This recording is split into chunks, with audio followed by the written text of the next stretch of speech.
vaste ritmes. Handelinge 3 vers 1 sê, op die 9de uur, die uur van gebed, was Petrus en Johannes na die tempelterrein op pad.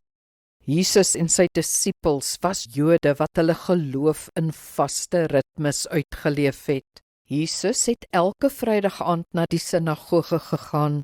Daar het hy deelgeneem aan die vaste orde van 'n sinagogediens, die geloofsbelydenis, psalms en gebede, die woord, 'n bespreking. Hy het al die Joodse feeste gevier. Hier sien ons ook die disippels wat op die vaste gebedsuur gaan bid. Ons geestelike lewe benodig ook ritme en reëlmaat. Anders bid ons net wanneer ons wil, of dien die Here net soos ons voel om dit te doen. 'n Geloofslewe vra eintlik meer van ons. Probeer om sekere sinvolle geestelike gewoontes in jou lewe in te bou. Ritmes. Ritmes lei tot gewoontes en gewoontes lei tot 'n lewenswyse.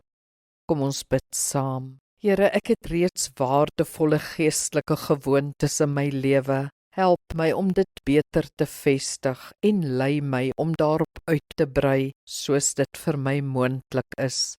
Amen. Die Here seën jou.